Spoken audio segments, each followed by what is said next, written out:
Good evening. Winneshiek County and the county sheriff are named in a lawsuit filed by Iowa Attorney General Brenna Bird. The lawsuit claims a Facebook post by Sheriff Dan Marks regarding immigration laws violates a section of the Iowa Code. KCCI's Kayla James tells us about the financial consequences on the line. Kayla. The suit stems from a post made back in early February alleging it is in violation of Iowa Code 27A. It says any county violating it will be ineligible to receive state funding. Now let's take a look at how it got to the point of a lawsuit. This post was made on February 4th, signed by Winneshiek County Sheriff Dan Marks. He addresses the people in the county after concerns he says he received about the sheriff's office's role in immigration enforcement.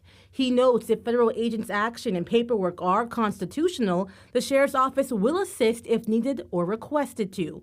He then writes if their actions or paperwork are not within constitutional parameters, they will make every effort to block, interfere, and interrupt their actions from moving forward. According to the lawsuit filed Thursday, on February 4th, the governor saw the post violated the law and filed the complaint with the Attorney General's office, which opened an investigation. On February 7th, the lawsuit claims the AG's office sent a request to the sheriff's office for more information. The sheriff responded on February 14th.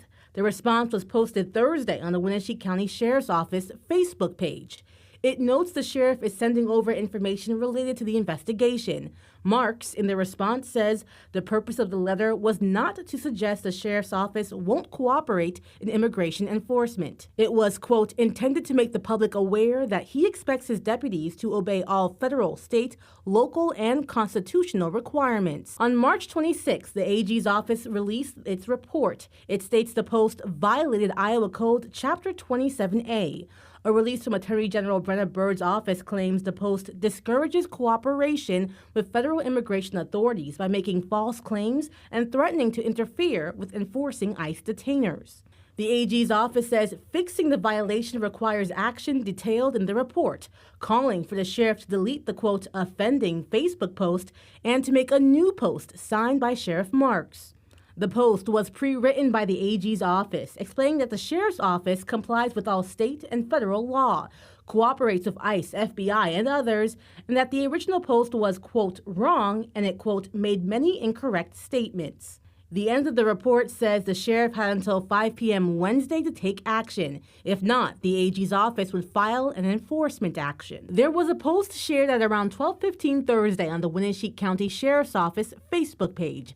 It addressed the situation, sharing, quote, we are disappointed and disagree with the AG's conclusion, and announced the original post was taken down to demonstrate good faith. However, it said the language of the post the AG's office wanted them to share was not acceptable to the county. I did reach out to Sheriff Marks, the Winneshiek County Attorney, and Board of Supervisors. I only heard back from the county attorney, who says he did not want to make any statements outside of the judicial proceedings due to pending litigation. The AG's office says the new post, quote, does not satisfy the remedies listed in the report. Kayla, thank you. The governor's office put up a post on X today in response to Attorney General Bird filing that lawsuit, saying, quote, Iowa passed a law banning sanctuary counties for a reason. We expect law enforcement to follow it. We will continue working with President Trump to secure the border and keep Iowans safe, end quote.